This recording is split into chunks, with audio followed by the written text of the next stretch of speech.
Star Wars Acolyte did a lot of things right, but it failed in some pretty key ways when it comes to the story. But did it kill a Sith-led Star Wars show forever? Welcome to Star Wars Uplink. Star Wars Acolyte introduced a time frame in Star Wars that we hadn't really seen. Actually, we have not seen in live action. I was going to say haven't really seen because we saw it in Jedi Survivor, but Jedi Survivor is a video game and not live action, so it claims the right of expanding Star Wars into the High Republic, which in a lot of cases is a very interesting direction. It is a time frame where the Jedi are towards the height of their power. This is before the fall as we see it in the prequel series, and when we get to Acolyte, this is kind of the foundation of that fall because it takes place about 100 years before the events of The Phantom Menace. So it really introduced something pretty unique in Star Wars. We'd never seen Star Wars leave the Skywalker saga time frame when it comes to the movies, and even to the TV shows to that matter, because if you look at even the Mandoverse takes place in between trilogies. So we've always seen kind of the separation between each of the trilogies as explorations for either the TV shows like Clone Wars and Rebels, and then, of course, the Mandoverse. But Acolyte brought us something different, brought us something unique, in a way that I think a lot of fans did not appreciate. There was a very vocal minority that I do not want to lump into this discussion, one that was filled with vitriol and hatred in a way that I do not appreciate. I'm specifically talking with the rest of the fandom that didn't really appreciate Star Wars Acolyte's story. I feel like that is where it fell down the most. The effects look great, the cinematography mostly was pretty great, the acting, I think the acting can be boiled down to the script and the story in particular, so I think generally the acting was quite good. I think Osha's character, mostly due direction probably, and the script was a bit weak when it comes to her portrayal of her feelings. I feel like we didn't get a good look inside of her head. Maybe that was the direction they were going with, but I just didn't really relate to her as a character as much as I wish I could. And when we look at the general story as a whole, I think its foundation was good. I think its execution is where things fail, particularly that story. So I want to talk today about the broad scope of Star Wars Acolyte and its impact on Star Wars, because I feel like Acolyte may have the same effect as something like The Last Jedi, but I want to break that down. The Last Jedi was this very different perspective on Star Wars. It introduced a lot of new ideas that personally I really enjoy. I love this idea that you don't have to be a Skywalker to affect the universe. You don't have to be part of some family to have an impact on Star Wars. Its whole story was what happens when you come from nothing? What effect can you have on your own personal life as well as the lives of those people around you? And in Star Wars case, much larger, a galaxy-wide effect when you look at Rey's impact on Star Wars. Now, you can definitely have some criticisms with its pacing. You can have some criticisms in terms of the direction for Luke Skywalker. I think those are valid. I personally don't necessarily have the biggest problem with the direction of Luke. I think it's a good explanation for why Luke went into the wilderness and just cut himself off. I think that's fine. The flashbacks of him killing or trying to kill Kylo, I think that's where it falls down a little bit. But for all intents and purposes, let's just say The Last Jedi was a little bit shaky.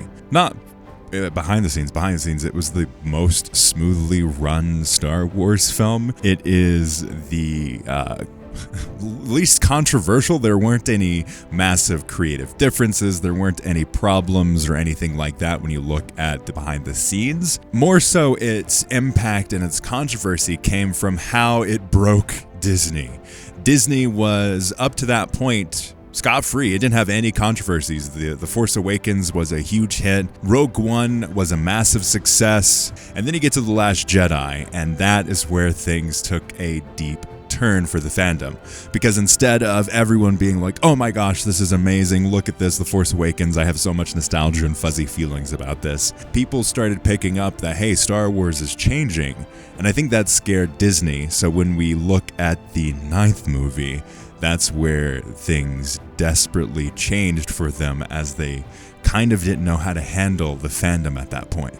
So you have Disney's reaction, you have the fans' reaction, and then they took a deep right turn. They switch gears drastically. And I feel like Acolyte is going to have the same effect. I feel like Disney may learn the wrong lessons, because it tried something new and it explored a different timeline with characters we didn't know, which is great, and I think they should do more of that. I think Lucasfilm in general, honestly, has done a terrible job of leveraging the nostalgia. They've now just become a nostalgia machine, not in the ways of like, look at this character, though they do have some of that, more so in the ways that they are so desperately trying to make you feel like you did when you first watched Star Wars, that I think they're failing on the things that actually make Star Wars great. And that's what I mean when I say that. But I think Acolyte is going to teach Disney Star Wars the wrong lesson, that they need to stay away from all these different timelines, rather than what they should learn is like, hey, let's strengthen the stories a bit. Let's make sure that we don't water down the stories that we're trying to have, and trust the filmmakers, trust the process, so we can explore these new time frames. I understand that this necessarily isn't the time for Disney to do so.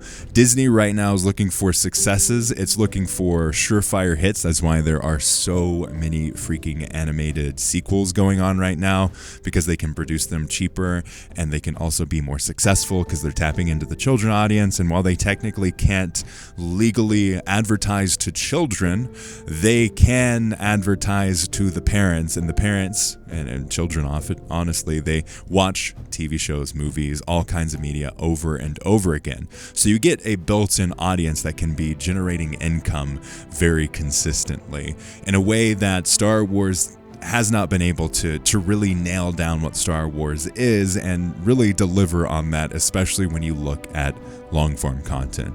They have The Mandalorian, but The Mandalorian succeeded when it was The Mandalorian rather than this platform to build up this universe.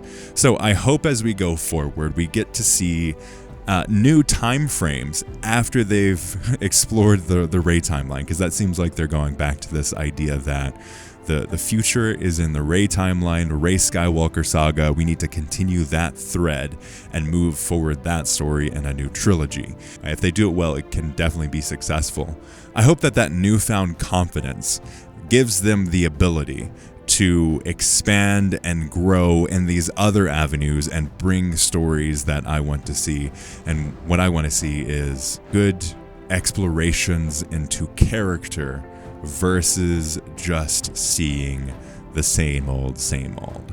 And I hope that once we have them be more secure, more confident in the ability to make Star Wars, that they go back to the Sith time frame of the Acolyte and explore the threads that they have set up there, so we can ultimately get something like a Darth Bane, and they give them the confidence, whoever ends up making it, the confidence that they need to say, we are going to make the show, we're going to give it the time it's needed, and we're going to support it over a longer amount of time. So hopefully Acolyte didn't kill a Sith Star Wars in the long term, but I can definitely say now that they have killed it for the short term. Hopefully that changes, but we will see.